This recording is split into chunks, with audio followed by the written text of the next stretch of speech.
We're heading to Sudan now, where the paramilitary rapid support forces who have been battling the army for over 2 years say that they have agreed to a proposal for a humanitarian truce put forward by mediators.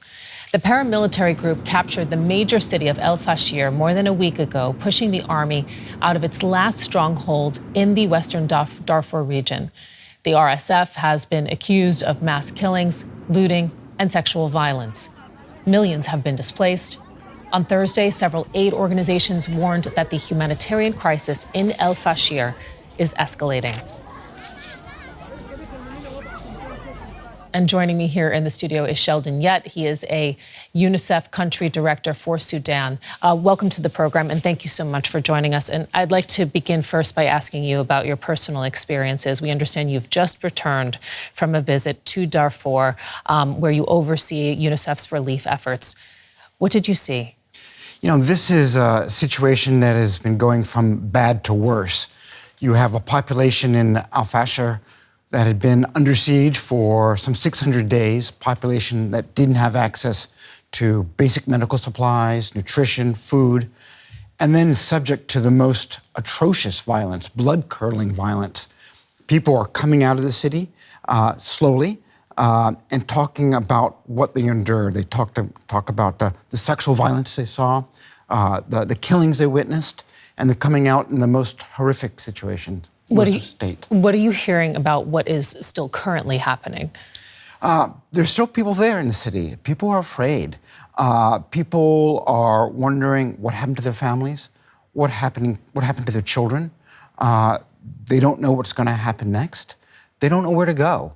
They're coming out after spending 4 or 5 days on the road, staying with families, staying with others, and wondering what's going to happen the next day.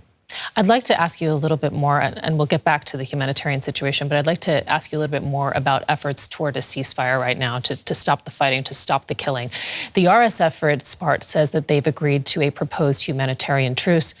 We've heard this before, yes, haven't we? What do you make of the most recent efforts? Is this just smoke and mirrors? Is this just a show? The proof is in the pudding on this one, on this. And look, they have made noises on this in the past. But of course, we're still seeing attacks against other cities. We're still seeing the front lines moving forward. Let's see what happens. It's important to be an optimist in this business, in this when you're dealing with this kind of tragedy. But we need to see what happens. Talk with us about UNICEF itself and your ability to access the areas. Are there any aid organizations able to get anything into el-Fasher at this point? Well, we're certainly because we hear people are starving. Indeed, and we're getting support to the people of el-Fasher no matter where they are. Getting into the city is difficult. There are unexploded ordnances or bombs, there are mines, there are militia. People are still coming out. We are getting support to people there. We have people on the ground. UNICEF is working to ensure that this population gets the screening they require for nutrition, for health, gets access to water and sanitation. We're bringing more people in, but additional support is certainly required. What sort of support would you like to see to prevent further loss of resources. This is a vastly underfunded emergency, an emergency that the world has basically ignored. It's the largest humanitarian emergency in the world, and you get a spasm of attention for a day or two, and then it disappears, it dissipates. The resources aren't there, the people aren't on the ground there. We need a sustained attention and sustained support. We've seen atrocities before in Darfur. Yes, we have. In history, of course.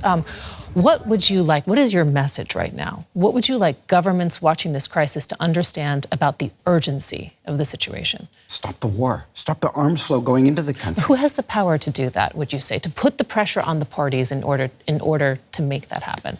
I think that foreign ministers from around the world need to pick up their phones and start calling the Secretary General, start calling the leaders of Sudan, start calling the leaders of other regional powers and put pressure here. I think we need to make sure that those who are on the ground are held accountable for what has happened. Thank you so much for joining us, Sheldon Yett, UNICEF Country Director for Sudan. You're just freshly back, as we mentioned, and we appreciate you joining us to tell us a little bit more about what you have seen there and the situation. Thank you. We appreciate Good to be it. here.